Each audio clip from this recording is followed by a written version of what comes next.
Hi, this is Matt Donegan at Business Spotlight. I'm here with Francis. Francis, could you let me know who you are, what you do, and how long you've been doing it for, please? Matt, thank you so much for making the time to do this interview today. I always say thank you because you've probably seen in my background that it is our mission to protect at least 1 million people, especially smaller business, from cybercrime. I have my own personal story, but if I go back a little bit, I've been in the IT support and software development game for over 33 years. I've got two companies. One is called West Tech Solutions, which is the IT support arm, and we always used to do security. But about 2 years before COVID hit, I can only describe as what we saw. It was a massive increase of cyber attacks, especially on what we could see on our existing clients and, of course, other people that we were dealing with. So we decided to set up a separate entity called Security Everywhere, which focused purely on delivering enterprise-level cybersecurity services to smaller businesses. Why? Because they are the ones who are most at risk, because they don't have the money until they become a client of ours, of course. They don't have the know-how, or they're not advised properly, or they just, you don't know what you don't know until you know, which is too late. Yeah. So if you look at London alone, there are over 1 million small businesses in the UK. And if we look at UK-wide, there's over 5 million.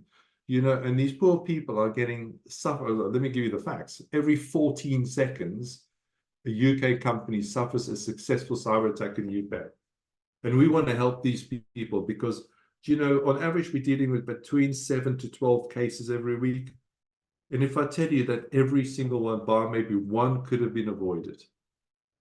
And people always think, oh, but my stuff is in the cloud, it's backed up. No, it's not backed up. Or my emails with Office 365 or Google Workspaces, they do my security. No, they don't do your security. They do your email.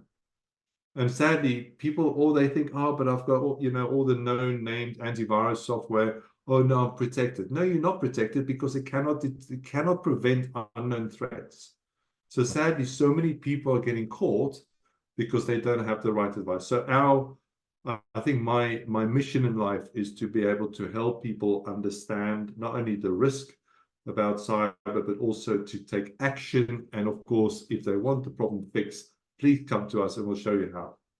So, Francis, what type of organizations do you provide that level of security for? I would say mostly smaller businesses, and I'm saying smaller business, probably sub 50 users. And we now have clients in 13 countries. Most of them are in the UK. But most people come to us, like I said earlier, after they've been attacked, after they've been hacked, after they've lost all their customers' data. And this stuff is so easy to fix. Then, of course, we've got some outliers. We've got one client in the property sector. Actually, we've got several, but one client is a franchise, and we've protected all their head offices, but they've got 800 franchises, so which we're now helping. So, but every franchise has got between 8 and 10 people. So we just treat them as individual little businesses. But these people, I don't know if you know, but the property sector is now the most attacked sector in the UK. So really, it doesn't matter if you're 1 user, 5 users, 10 users, or 500 users, we will help you. But we like working with the small businesses because we've seen the impact on these small business owners and their business and their staff every time they suffer an attack. Wow, that's staggering. The numbers that you're talking about there, they're absolutely staggering. So, what made you start the business in the first place? What was the key driver for you? Well, that's a very, very good question. Like I said, I would say the first reason was because of what we're seeing happening in the industry. And I don't know if you've seen the big breach that's just been announced yesterday on the news, where it's 37, I think it's 37 or 20, I can't remember. It's in the billion records that's now been lost through LinkedIn, Twitter, Facebook, and the problem is that a lot of people do not have a system in place that monitors the dark web, where, in my view, all the dark evil starts. But to answer your question properly, I have some personal things that happened to me in the past where people managed to get into my system, and as a direct result, I lost my first business. And I had the police involved, and the police did absolutely nothing. They said it was a civil case. I think that's part of my why, because I don't want other business owners to go through the pain that I went through, and then having to start absolutely from zero and then building it back up again. Because if you know how to fix this problem, how to protect yourself properly, both from internal and external threats. I don't know if you heard, it was a year or two ago, you know what happened? I know this is a large example, but, Morrison's, one of the employees were a bit unhappy. They decided to publish their entire payroll on the dark web. And the short answer here was that Morrison's ended up paying every employee £7,000 in damage. Now, that's an internal attack, as you can imagine. So when you have small businesses that are so reliant on their staff, and a staff member, takes their data, or we've seen this especially in the recruitment sector, which was one of our biggest sectors in the past. You've got to, when you look at protection, you need to protect yourself from multiple angles, not just from one angle. You've got to think about internal and external. Yeah. Even business partners. I mean, God forbid, things can go wrong, but that's why you need to have very good systems in place, very good clarity as to who's doing what, Yeah. how this stuff is monitored, how it's managed, Yeah. and that way you can keep control. But your biggest threat, I think, as a small business, if we exclude the external hacking, is the internal people, because they are your last line of defense. If they click on a link or they lose some of your data, what do you do then? As a security expert, do you find yourself providing information and advice to small businesses? Well, I know you do it for small businesses, but for larger organizations as well. And if so, what kind of organizations do you work with? Oh, absolutely. Well, some of them, I don't think they'll like to mention their names, but we have done we do a lot of consultancy. So we'll do penetration testing, or we'll just do high-level gap analysis when it comes to their cybersecurity, both internally and externally, for larger businesses. Like I said, probably the largest one we work for turns over close to about 100 million, and they're listed on the stock exchange. And then, sometimes we'll deal with a law firm, maybe 100, 200 users, and they turn over 20, 30 million. And again, they have absolutely zero knowledge on what their threats are. And this is why, going back to who advised you, if you've got a problem with your child's heart, Yeah. do you take your child to the local GP for the operation, or do you get a specialist to operate? And one of the things that I'm trying to achieve, Matt, in speaking or serving on 7 security panels there, is to get business owners, again, especially smaller ones, to start separating the task or the responsibility when it comes to cybersecurity. You have your IT person or company or department, and you should have a separate cybersecurity company or internal department. And just to prove that point home, the other day I was speaking to a recruitment company. They do technology recruitment. And I said to him, they're about 30 staff, right? I said, so if you're recruiting for an IT position, do you recruit an IT person or a cybersecurity person? They go, IT person, of course. I said, that's interesting. So when you recruit for a cybersecurity position, do you recruit an IT person or a cybersecurity person? And you can see him just sitting back and start smiling. I said, so you're going to recruit a cyber specialist? Okay. So why is it that small business owners think that the poor IT company that is not trained in this all of a sudden should be responsible for your IT, your printers, your CCTV, your fax machine in the old days, and now the cybersecurity? Yeah. Please take the one thing from me today and split up these roles.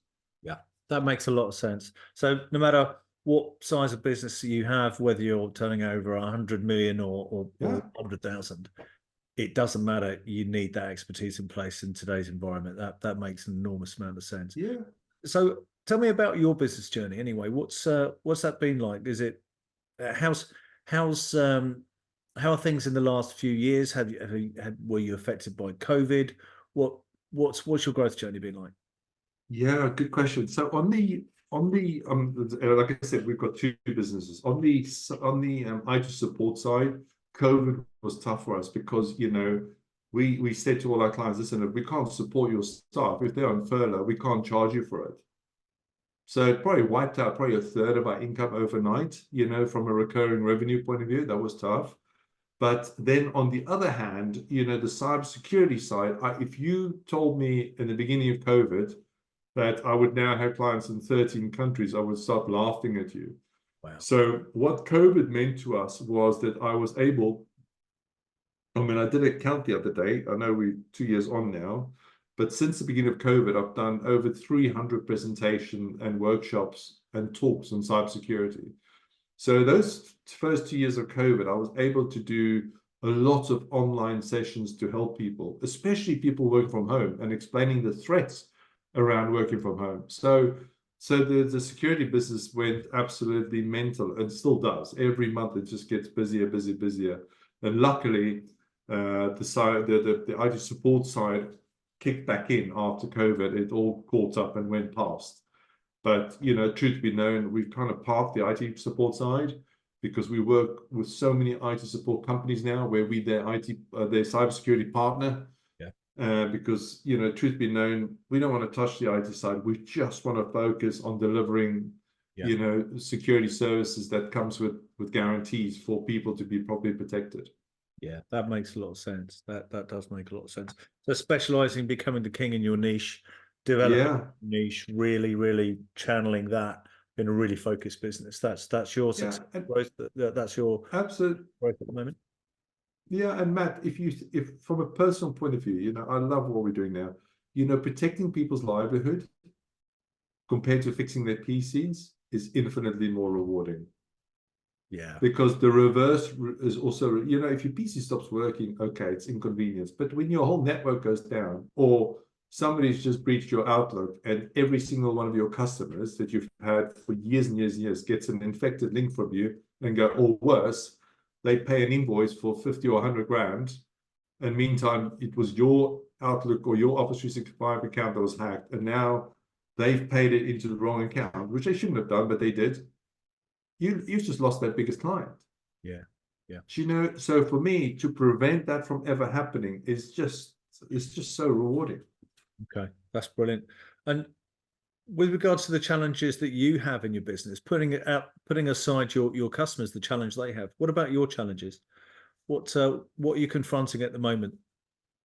I think the biggest challenge is still well, there's multiple fold. One is, like I said, it's about the mindset of business owners, to help them understand or help them educate that they need to think in a different way when it comes to cybersecurity, that they need to know that this is a specialist subject.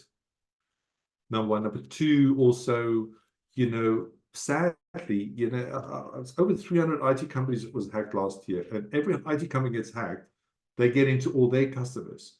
So until the day IT companies become specialists in this field, which is not going to happen, because I'll give you an example. The other day, you know, I was sitting in a room and I was asked to be on a panel, and there were 40 other IT company owners in the room. And the guy who ran the panel said, can everybody put their hand up that specializes in delivering enterprise level cybersecurity services to their clients? How many people out of 40 do you think put their hand up? One. Two. You were close. Two.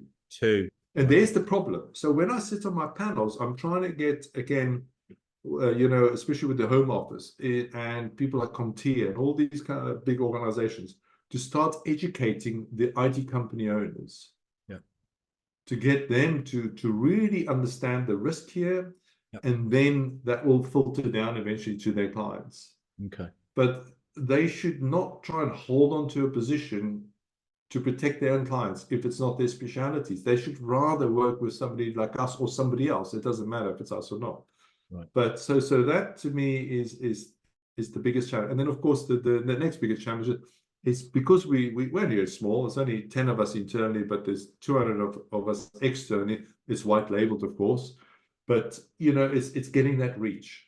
It's getting out there. I mean, you're going to laugh now, but my ultimate goal is to become the Martin Lewis of cybersecurity on television, because then I can help so many more people so much faster.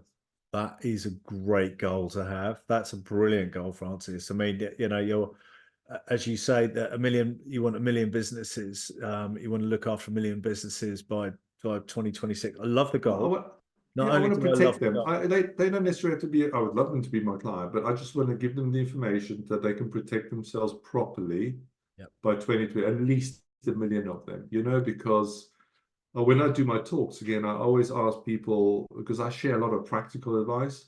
I said, please share with what I've just told you with 10 other people. And ask them to share with 10 other people. Yep. Because the problem that we have in the UK, all worldwide, is that most people or businesses don't even have the basics in place.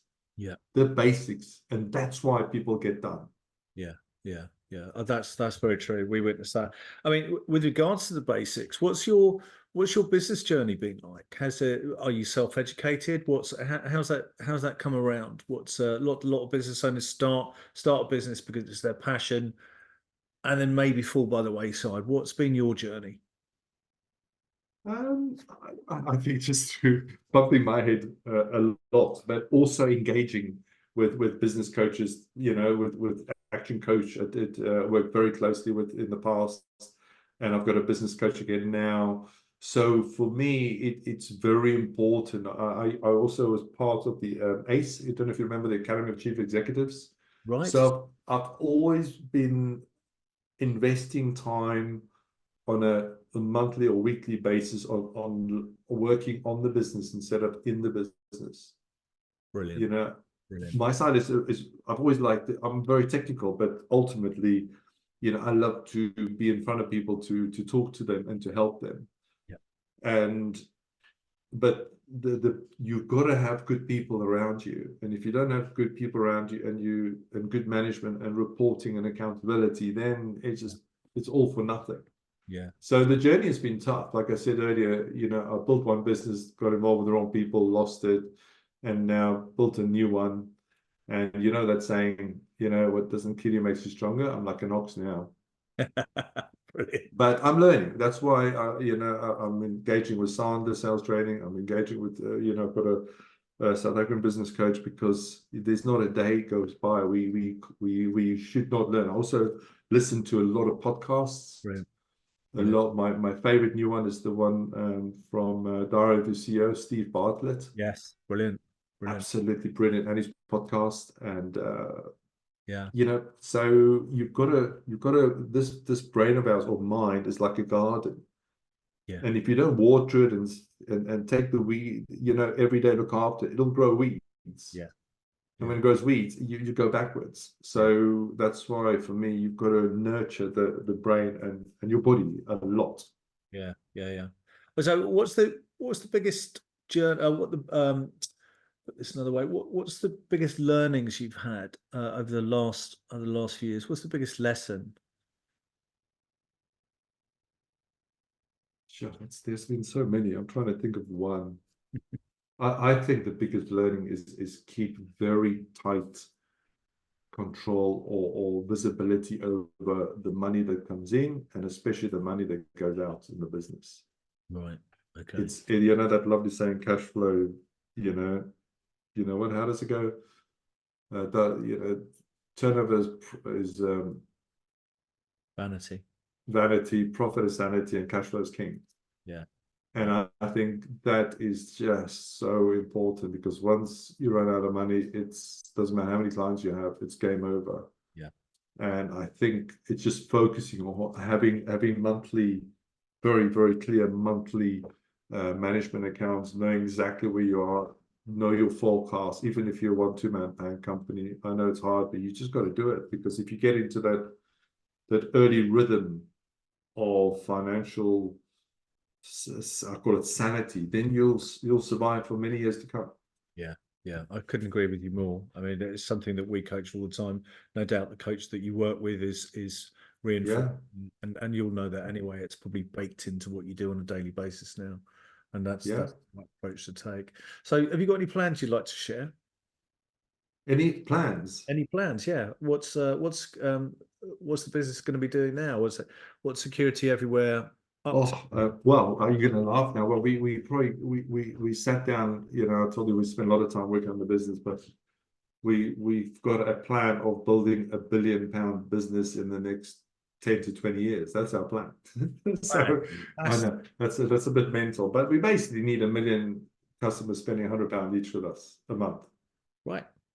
You know, so, and we're about to launch a new website. So we have what we believe is unique in the sense that there's nowhere on this planet where you can buy enterprise level cybersecurity services today, have it implemented tomorrow on a 30-day rolling contract. It doesn't exist.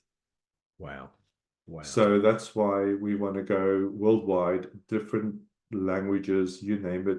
I've also now just created my own first AI bot that's purely for cybersecurity questions, and that will feature on our new website, which should be good, you know. And I want to drive everybody that has any question about cyber can come to our, and it is what is his name? Jeez, I should remember this now. I'll tell you his name. Called Logan. Logan is going to be our bot's name. But the other thing, which just talk about planning, is that this year to start doing doing workshops, you know, physical paid workshops where business owners or directors can come into a room for 2-3 hours and actually walk out infinitely more secure than when they walked in. Yeah. To help them get those basics in place and start running those workshops. Because I think I've done a lot of free stuff over the years, and people just don't, they take a little bit and then they think they're okay, which they're not. They've only started a journey. Cybersecurity is a journey, not a destination. Yeah. Yeah. You know, and so that, and also we're doing a lot of stuff on LinkedIn. So we do 2 LinkedIn live sessions every month. One the first Thursday of the month between 12 and 1 p.m. And then we do another one the third Thursday. And it's all about cyber-related topics. And the one we're doing, again, on the 1st of February is all around about child safety online. I've got 3 children, and their safety is paramount to me. Yeah. So the plan is to get parents to come along and learn many different ways, you know, to protect their children online. Yeah. Because I'm 100% of the belief that, number one, they should make it a curriculum subject in schools, and 2, you should start teaching your kids about online safety when they can swipe left and right. Yeah, yeah, really good. I know that we're going to have more conversations around this, because Francis, I hope so. This and it's something that needs to be tackled. Every business needs to be mindful about cybersecurity, and every home needs to be as well. So thanks so much for your time today. Pleasure. I want to keep in contact with you. I absolutely want to see about your goals for helping 1 million businesses with their cybersecurity threats by 2026, and I want to see about the growth of the business. I want to see you hitting 1 billion. That's going to be, that'd be awesome. Love your ambition. It's absolutely fantastic. So thanks so much for your time today. Let's keep in touch, and I'll speak to you soon. Take care. Thank you. Bye-bye.